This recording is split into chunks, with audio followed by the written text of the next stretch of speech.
Hi hello പൂമുറ്റൻ ചാനലിൻ്റെ പുതിയൊരു വീഡിയോയിലേക്ക് എല്ലാവർക്കും സ്വാഗതം. ഇന്നത്തെ പൂ കണ്ടപ്പോൾ നിങ്ങൾക്ക് ഓർമ്മകൾ പഴയ ഒരു കാലത്തേക്ക് പോകാൻ സാധ്യതയുണ്ട്. ഈ കാക്കപ്പൂ എനിക്ക് ഓർമ്മ വരുന്നത് എൻ്റെ കുട്ടിക്കാലത്ത് ഓണക്കാലാണ്. ഇന്ന് അത്തം തുടങ്ങി ആദ്യമായിട്ട് നമ്മൾ പൂവൊക്കെ ഇട്ട്, പക്ഷേ ഇന്ന് നമ്മൾ മോഡേൺ ആയിട്ടുള്ള ഒരു ജീവിത സാഹചര്യത്തിലൂടെ പോകുന്നതുകൊണ്ട് തന്നെ നമ്മൾ പൂക്കൾ വാങ്ങിയിട്ടാണ് ഇടുന്നത്. പക്ഷേ എൻ്റെ ഒരു കുട്ടിക്കാലത്തൊക്കെ നമ്മൾ പൂക്കൾക്കായിട്ട് ഇങ്ങനെ പറമ്പ് തോറും ഓടി നടക്കുകയായിരുന്നു ചെയ്യുക. അപ്പോൾ ഈ കാക്കപ്പൂ കാണുമ്പോൾ ഭയങ്കര സന്തോഷമായിരുന്നു. കാരണം ഇങ്ങനെയുള്ള കുറേ പൂക്കൾ നമുക്ക് കിട്ടുമ്പോൾ നമുക്ക് പൂക്കളം വലുതാക്കി ചെയ്യാമല്ലോ. ആ ഒരു സന്തോഷമായിരുന്നു ഈ ഒരു പൂക്കളം കാണുമ്പോൾ. അപ്പോൾ ഞാൻ ആലോചിച്ച് ഇന്ന് കാക്കപ്പൂവിൻ്റെ വീഡിയോ ചെയ്യാമെന്ന്. ഇതിന് ടൊറേനിയ എന്നൊക്കെയാണ് ആളുകൾ പറയുക, പക്ഷേ നമ്മൾ അങ്ങനെയൊന്നും പറയാറില്ല കേട്ടോ. നമ്മൾ കാക്കപ്പൂ എന്നൊക്കെ തന്നെയാണ് പറയാറുള്ളത്. അപ്പോൾ ഈ ഒരു ഓണക്കാലത്ത് ഈ ഒരു വീഡിയോനെ പറ്റിയിട്ടുള്ള കാര്യങ്ങൾ പറഞ്ഞു തുടങ്ങാമെന്ന് വിചാരിച്ചു. ഇത് നമുക്ക് പെട്ടെന്ന് ഇപ്പോൾ പുതിയതായിട്ട് ചെടി വളർത്തുന്ന ഒരാൾക്ക് ചെടികൾ ഇഷ്ടമാണ്, നിറഞ്ഞ് പൂക്കളെ ഒരു ഭംഗിയിൽ കാണണം എന്നുള്ളവർക്ക് നല്ലൊരു ചോയ്സാണ്. നമുക്കിത് പോട്ടിൽ ഹാങ്ങിങ് ആയിട്ടൊക്കെ വളർത്താൻ പറ്റുന്ന ഒരു നല്ല ചെടിയാണ്. വളരെ പരിപാലനം കുറവാണ്, എളുപ്പമാണ് പരിപാലിക്കാൻ. വളങ്ങളുടെ കാര്യങ്ങളും കെയറിങ്ങും എല്ലാം പറഞ്ഞു തരാവേ ഇന്നത്തെ വീഡിയോ. ആദ്യമായിട്ടാണോ പൂമുറ്റൻ ചാനൽ കാണുന്നത്? നമ്മളൊരു ഗാർഡനിങ് ചാനലാണ്, പ്ലസ് സെയിലും ഉണ്ട്. ഈ ചെടിയും നമ്മുടെ കയ്യിൽ സെയിലിനുണ്ട് കേട്ടോ. 10 രൂപ മാത്രമേ ഉള്ളൂ ചെടിക്ക്. ആർക്കെങ്കിലും വേണമെങ്കിൽ വാട്സപ്പ് ചെയ്താൽ മതിയേ, ഞാൻ കോൺടാക്ട് നമ്പർ കൊടുത്തേക്കാം. ഈ ചെടികൾ മാത്രമല്ല, നമ്മൾ വളങ്ങളൊക്കെ കൊടുക്കുന്നുണ്ട്, ഉമ്മിയൊക്കെ കൊടുക്കുന്നുണ്ട്, പോട്ടി മിക്സൊക്കെ കൊടുക്കുന്നുണ്ട്. അപ്പോൾ വീഡിയോയിലേക്ക് വേഗം പോകാം. പൂമുറ്റ ആദ്യമായിട്ട് കാണുന്നവർ ഒന്ന് സബ്സ്ക്രൈബ് ചെയ്ത് സപ്പോർട്ട് ചെയ്യണേ.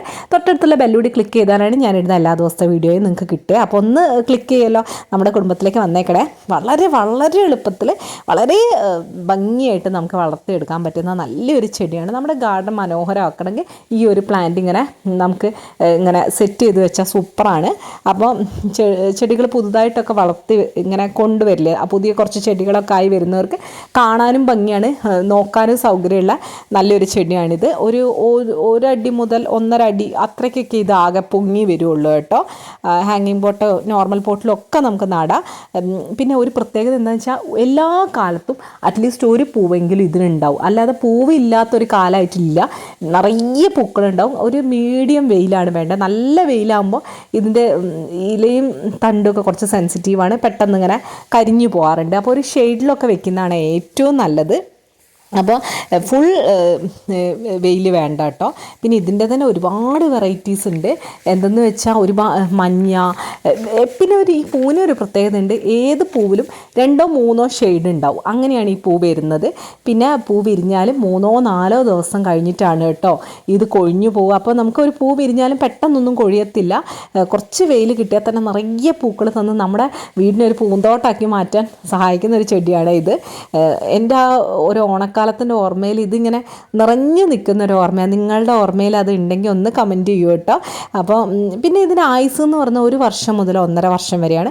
നമുക്ക് വേണമെങ്കിൽ ഇതിൻ്റെ കട്ടിങ്സ് കട്ട് ചെയ്തിട്ട് നമുക്ക് വെള്ളത്തിൽ വെക്കാം, അതല്ലെങ്കിൽ മണ്ണിൽ കുഴിച്ചിടാം. ഇനിയിപ്പോൾ അതൊന്നും ഇല്ലെങ്കിലും നമ്മുടെ വീട്ടിൽ ഈ ഒരു ചെടി ഉണ്ടെങ്കിൽ ഇതിന് വിത്തുണ്ട്.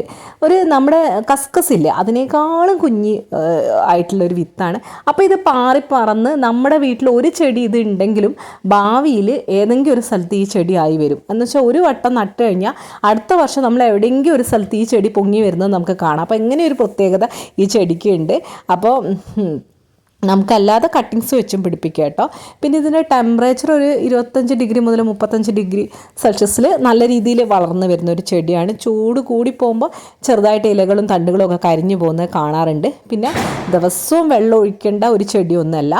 നനവ് ഉണ്ടെങ്കിൽ അധികം ഒഴിക്കേണ്ട. ഇനിയിപ്പോൾ ഇങ്ങനെ അറിയാമല്ലോ, നമ്മൾ വീഡിയോകളിൽ പറയുന്നതാണ് ഫിംഗർ ടിപ്പ് മെത്തേഡ് നോക്കി ചെയ്യുന്നത് നല്ലതാണ് എപ്പോഴും, ചെടി ചീഞ്ഞു പോകാതിരിക്കാനൊക്കെ. അപ്പോൾ വളരെ ഉപകാരപ്രദമായിട്ടുള്ള ഒരു കാര്യമാണ് ഈ വെള്ളത്തിൻ്റെ ഇങ്ങനെ മണ്ണിൽ കൈ വെച്ചു നോക്കുന്ന കാര്യം.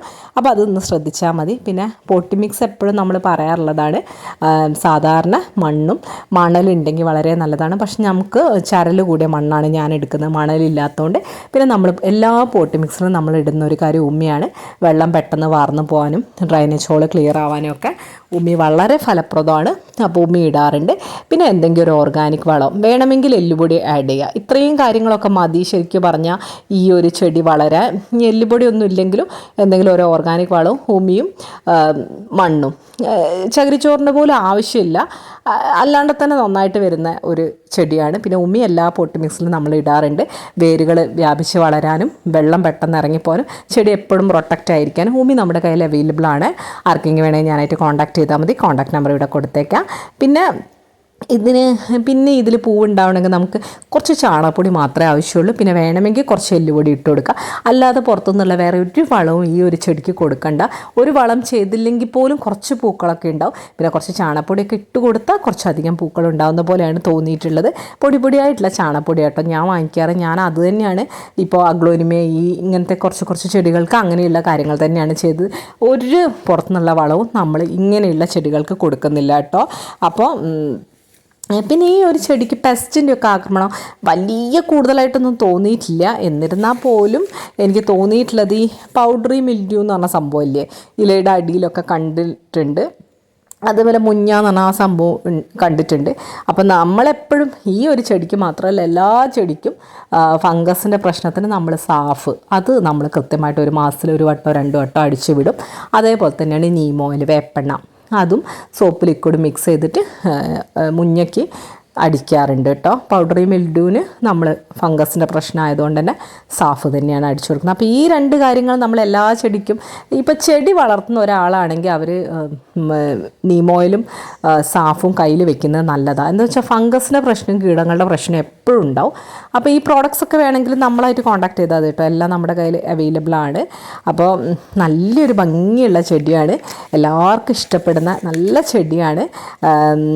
നമ്മുടെ ഓണക്കാലത്ത് ഓണം കളറാക്കാൻ എല്ലാവരും പണ്ട് ഓടി നടന്ന് പറിച്ചുകൊണ്ടിരുന്ന ചെടിയാണ്. എനിക്ക് ഒരുപാട് ഇഷ്ടമുള്ളൊരു ചെടിയാണ്. അപ്പോൾ ഈ ചെടി നിങ്ങൾക്ക് ഇഷ്ടമാണെങ്കിൽ ഒന്ന് കമൻറ്റ് ചെയ്യൂ കേട്ടോ. ഞാൻ ഈ വീഡിയോ ചെയ്തപ്പോൾ പഴയ ഓണക്കാലവും ഓടി നടന്ന പറമ്പൊക്കെ നിങ്ങൾക്ക് ഓർമ്മ വന്നിട്ടുണ്ടെങ്കിൽ എന്തായാലും കമൻറ്റ് ചെയ്യാൻ മറക്കരുത്. അപ്പോൾ ഇന്നത്തെ വീഡിയോയിൽ ഞാൻ എൻ്റെ ഓർമ്മകളിലൂടെ ഇങ്ങനെ അത്തായപ്പോൾ ഇങ്ങനെ പോയപ്പോൾ നിങ്ങളോട് ഈ വീഡിയോ ഷെയർ ചെയ്യാമെന്ന് വിചാരിച്ചു. പുതിയൊരു വീഡിയോയുമായി നാളെ വരാം. ഇതുവരെ സബ്സ്ക്രൈബ് ചെയ്യാതെ നിങ്ങൾ കണ്ടിരുന്നെങ്കിൽ ഒന്ന് സബ്സ്ക്രൈബ് ചെയ്ത് സപ്പോർട്ട് ചെയ്തേക്കണേ. Thank you. ബൈ.